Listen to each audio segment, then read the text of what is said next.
Quem volta não é a forma adulta do menino ignorante que os Mairuns, na sua inocência, mandaram um dia com os padres aprender a sabedoria dos Caraíbas. Quem volta não é também o catecúmeno esforçado de quem os missionários quiseram fazer a glória da ordem. Quem volta sou apenas eu.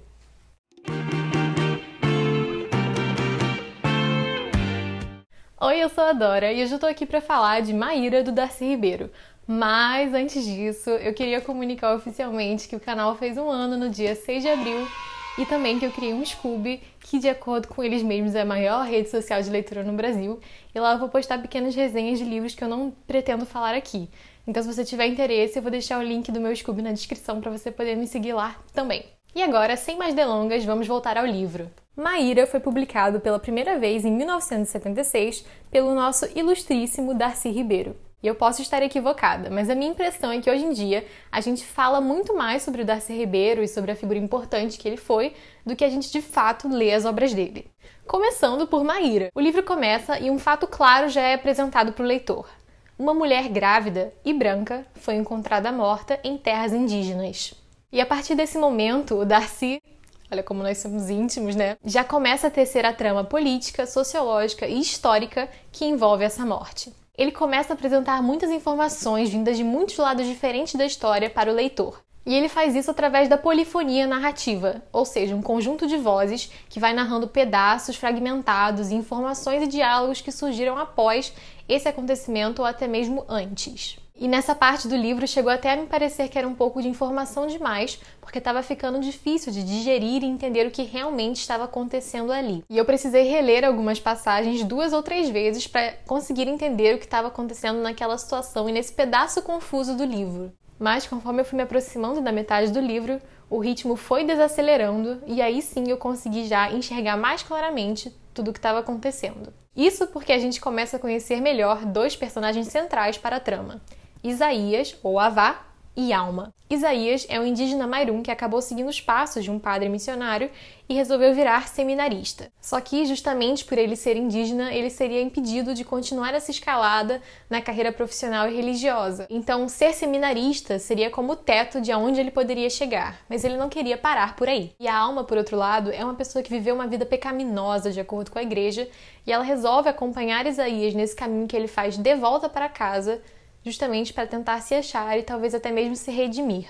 E eu cheguei a mencionar que a Alma é justamente a mulher que foi encontrada morta no início da história, ou seja, já tá vendo que a ordem cronológica tá um pouquinho bagunçada aí, mas você vai entender. Bem, é nesse processo de retorno do Isaías para a comunidade Mairum, que foi a comunidade onde ele nasceu e viveu muitos anos, que as coisas começam a ficar realmente interessantes. Tem uma passagem sensacional que narra ele e a Alma no barco, atravessando o rio para tentar chegar até a comunidade Mairum, e nisso a Alma tá estranhando tudo, tá estranhando a natureza, duvidando da potência da natureza e questionando quase tudo que o Isaías fala. Então se ele fala, o rio tá muito complicado agora, é melhor a gente parar e continuar depois, a Alma tipo, mas como assim? E aí quando ela aparece você já pensa, lá vem a chata. E apesar de estar se aproximando de casa, a gente vê que o Isaías está silencioso e introvertido naquele momento. Ele está claramente receoso sobre a percepção e sobre como será o retorno dele.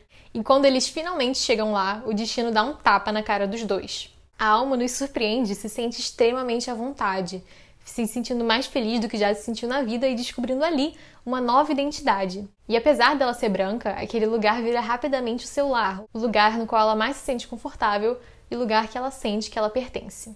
Por outro lado, o Isaías passou tanto tempo fora de casa que agora ele já está embranquecido, ele já não tem mais o mesmo olhar que eles têm e ele já não é considerado mais tão forte como os outros homens da comunidade. Então, apesar de ele estar ali para recuperar o que ele perdeu nesse meio tempo, nem ele tem certeza se esse buraco poderá realmente ser preenchido. Perceba a dualidade inteligente que o Darcy botou aí. A Alma encontra sua nova identidade, enquanto o Isaías luta para recuperar a identidade que perdeu. E só esclarecendo que o processo de aceitação da Alma ali não é tão vapt-vupt assim. Ela tem que se adaptar e, de um modo ou de outro, provar que ela merece estar ali e que merece ser parte dessa comunidade. Eventualmente, ela começa a manter uma relação passional com Jaguar, que é o irmão de Isaías. Chega uma hora que ela percebe que ela está sendo muito cobiçada e frequentemente abordada por outros homens mairuns ali para aliviar as suas tensões sexuais. Importante ressaltar aqui que ela nunca é forçada a nada, ela vai quando ela quer.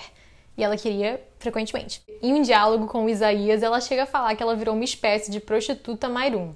Mas na verdade, depois ela mesma entende que o papel de Mirichoram, que lhe foi atribuído, na verdade é um papel honroso e de extremo reconhecimento naquela comunidade. E aí papo vai, papo vem, pinto vai, pinto vem, e catapimbas, Alma está grávida. E ela não sabe quem é o pai, mas ela torce para que seja o Jaguar, porque é justamente quem ela tem mais intimidade com. E já sabendo da sua gravidez, ela começa a observar o parto de outras mulheres Mayrum. E essa talvez seja uma das minhas passagens favoritas, porque ela é muito bonita, esse ato da alma observar, pensar e refletir sobre como será o parto dela. Ela percebe o ritual que envolve o parto ali, os movimentos corporais, a participação do pai, entre outras coisas que já criam esse clima único ali. Eu vou ler esse trechinho porque eu adoro. De repente, Mbiá começou a parir. Vi muito bem a cabecinha despontando amarfanhada pela abertura do oco. Pouco depois saía depressa o corpo inteiro com o cordão e a bolsa. Não demorou muito e já estava ali o gurizinho berrando o pagão em cima das folhas. Mbiá cortou ela mesma o cordão com uma lasca de taquara que estava ali para isto e deu um nó, separando-a da placenta, que ficou sangrando rubra sobre o verde das folhas de pacová. Durante todo o parto, Naru esteve sustentando-a pelos sovacos, visivelmente emocionado. Acabando de parir, Mbiá, um pouco vacilante, se levantou, voltou-se de frente para Naru e disse: "Eu pari."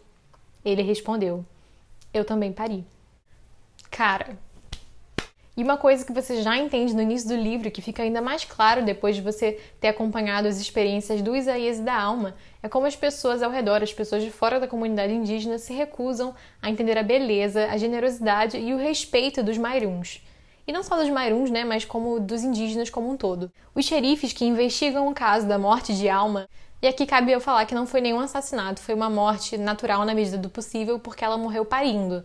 Ela estava grávida de gêmeos e no final nenhum dos três, nem ela nem os gêmeos, aguentaram o parto. Mas voltando, os xerifes que investigaram o caso da morte de Alma, eles não pensam nisso, eles só pensam em como é estranho ela ter estado ali, como é estranho ela ter ficado tanto tempo ali, porque ela ficou meses, e questionam até mesmo a vida deles. Além disso, tem toda a questão política que perdura até o dia de hoje.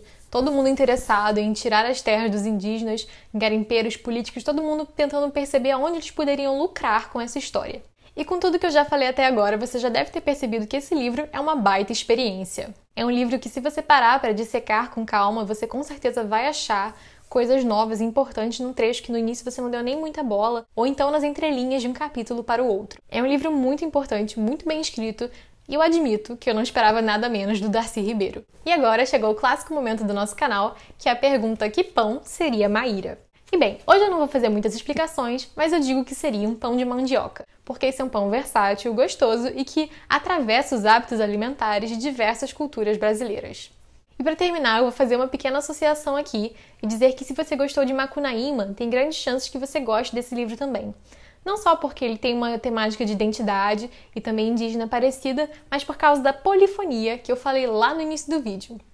Ainda que a polifonia se apresente de modo diferente nesse livro e no Macunaíma, tem semelhanças e eu acho que se você gostou daquele estilo narrativo, você muito provavelmente vai gostar desse aqui também. Então esse foi o vídeo de hoje, e se você já leu ou tem vontade de ler Maíra, deixa aqui nos comentários qual foi a sua impressão e opinião sobre o livro, seja a partir da sua leitura ou a partir do vídeo aqui que eu acabei de fazer, e nos vemos no próximo vídeo, que deve ser ou uma resenha ou um vídeo especial. Então, até mais, obrigada por assistir. Meu pé tá formigando!